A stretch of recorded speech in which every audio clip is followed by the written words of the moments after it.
हरियाणा में लंबे समय से कांग्रेस का कोई संगठन नहीं है। इसी सिलसिले में कांग्रेस के दिग्गज नेताओं की जद्दोजहद जारी है। इसी कड़ी में कांग्रेस प्रदेश अध्यक्ष उदय भान आज कुरुक्षेत्र के शाहबाद मारकंडा पहुंचे, जहां उन्होंने पत्रकारों से बातचीत कर दावा किया कि 1-2 सप्ताह में संगठन की घोषणा कर दी जाएगी। उन्होंने कहा कि केंद्रीय आलाकमान ने घोषणा रोक रखी है, उम्मीद है कि जल्दी पदाधिकारियों की नियुक्ति हो जाएगी। वहीं चौधरी उदय भान ने विक्रम डोल के द्वारा आयोजित जनसभा में उमड़ी भीड़ को देखकर उनकी पीठ थपथपाई। इस दौरान उन्होंने जनता को संबोधित करते हुए कहा कि केंद्र सरकार के 9 साल के कार्यकाल के दौरान देश की अर्थव्यवस्था चौपट और तहस नहस हो चुकी है। वहीं उन्होंने भूपेंद्र हुड्डा के ब्राह्मण समाज से डिप्टी सीएम बनाने वाले बयान पर क्या कुछ कहा, आपको सुनाते हैं। हुड्डा साहब ने उस हिसाब से दिया था 2019 में, आपको ध्यान हो 2019 का निकालें तो हुड्डा साहब ने ये कहा था कि अगर हमें कांग्रेस पार्टी जीतती है और हमें सरकार बनाने का मौका मिलता है तो मैं 4 उप मुख्यमंत्री बनाऊंगा। उसमें एक ब्राह्मण होगा, एक दलित होगा, एक बैकवर्ड का होगा, एक और होगा। तो वही उसको दृष्टिगत रखते हुए उन्होंने कोई वो बयान दिया है।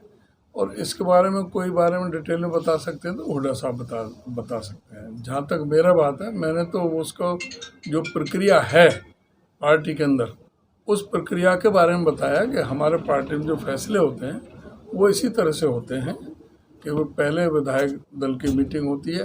सरकार में अगर हम सत्ता में आते हैं, विधायक दल की मीटिंग होगी, उसमें AICC की तरफ से ऑब्जर्वर आते हैं, उसमें कोई फैसला होता है मुख्यमंत्री के लिए।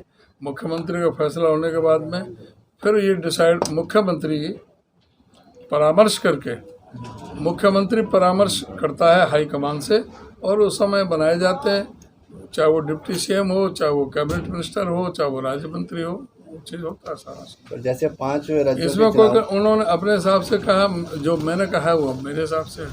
वहीं उन्होंने भाजपा के पन्ना प्रमुखों को लेकर भी जमकर निशाना साधा। उदय भान ने कहा कि भाजपा सबसे बड़ी जुमलेबाज पार्टी है। अगर इनका संगठन मजबूत होता तो प्रदेश अध्यक्ष 52,000 वोटों से न हारता। वहीं उन्होंने सरकार से HPSC भंग करने की भी बात कही। उदय भान ने कहा कि प्रदेश सरकार अब तक बेरोजगार युवाओं को रोजगार देने में विफल रही है। ऊपर से हर बार सरकारी परीक्षा पेपर लीक हो जाते हैं। इससे सरकार को HPSC को भंग कर देना चाहिए। इनसे बड़ा कोई जुमलेबाज है देश में? इनके कहीं पन्ना प्रमुख, मुझे तो कहीं पन्ना प्रमुख मिले नहीं। अपने जो वर्करों को बिठा देते हैं, ये पन्ना प्रमुख है। अगर इनके पन्ना प्रमुख होते तो इनका प्रदेश अध्यक्ष 52,000 वोटों से नहीं हार जाता। अगर इनके पन्ना प्रमुख होते तो जो अब प्रेसिडेंट है, जो उस समय कैबिनेट मंत्री था, वो 32,000 से नहीं हार जाते। अगर इनके पन्ना प्रमुख होते तो 14 में से 12 मंत्री नहीं हार जाते। ये ढकोसला है, ड्रामा है, इनके जुमले हैं। और हम तो घर घर तक पहुंच गए हाथ से हाथ जोड़ो कार्यक्रम के माध्यम से। ये तो पन्ना प्रमुख की बात करते हैं, हम तो घर घर पहुंच गए। आप ये बताओ कि ये राजस्थान की बात छोड़ो, हरियाणा की बात करो, 32 बार पर्चे लीक हुए कि नहीं हुए? आप बताइए। अभी 100 जगह HS की निकाली, 300 आदमी में नहीं मिले इनको। 61 आदमी इंटरव्यू हुए, 61 में से कितने सिलेक्ट होंगे ये नहीं पता। इस सरकार में पर्चे लीक होते हैं और फिर जो है ना, लोग किस तरह से परेशानी होकर के आते हैं। एक बच्चा किस तरह से तैयारी करता है, कोचिंग लेता है, उसके माँ बाप वो पैसे का इंतजाम करते हैं। जो थोड़ा गरीब आदमी होता है, किसी से कर्जा लेकर भी बच्चों को पढ़ाता है। फिर उसका इंटरव्यू आता है, कोई पंचकुला जा रहा है, तो कोई मेवात में नूह जा रहा है, तो कोई जा रहा है भिवानी जा रहा है, तो कोई डबवाली और सिरसा में जा रहा है पेपर देने। 300-400 किलोमीटर पेपर देने जाते हैं। वहाँ जा कर के बोर्ड लगा मिलता है कि पर्चा लीक हो गया, वापस जाओ। क्या बीतती है ये? अपने यहाँ ये बताना चाहिए कि ये क्या षड्यंत्र है, ये बार बार पर्चे क्यों लीक होते हैं, इसके पीछे कारण क्या है। और एक जैसे पर्चे कैसे आ गए? 41 प्रश्न वही स्टाफ सिलेक्शन कमीशन में, वही पब्लिक सर्विस कमीशन में। एक दिन को इतवार का उसका पेपर हो रहा है, सोमवार को उनका पेपर हो रहा है। एक जैसे प्रश्न कैसे आ जाते हैं? और एक जैसी सीरीज के आदमी हैं जो इसमें HCS में जो पास होते हैं। पूरा जो घोटाला चल रहा है सारा HPSC को भंग कर देना चाहिए।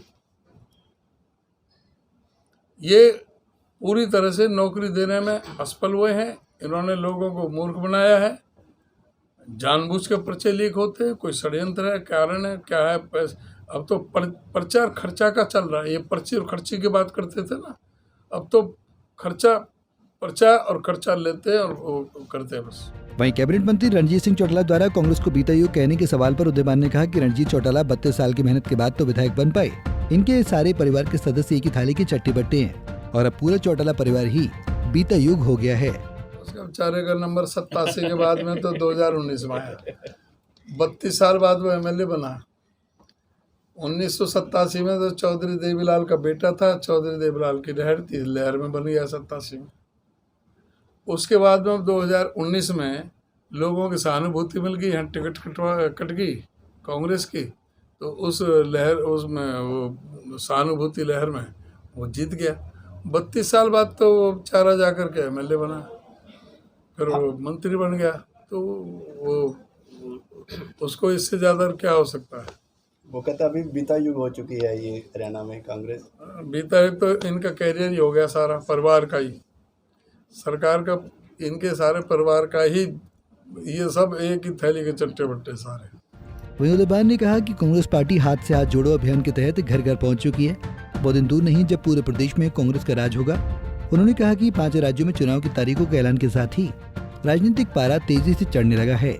हम दावा करते हैं कि 5 राज्यों में कांग्रेस का परचम लहराएगा। शाहबाद मारकंडा से राजेश नावल्टी, पंजाब केसरी टीवी। हमसे जुड़े रहने के लिए हमारे YouTube चैनल को सब्सक्राइब करें और नई वीडियो की नोटिफिकेशन के लिए बेल आइकॉन को दबाएं। अगर आप ये वीडियो Facebook पर देख रहे हैं तो लाइक जरूर करें और ज्यादा से ज्यादा शेयर करें। धन्यवाद।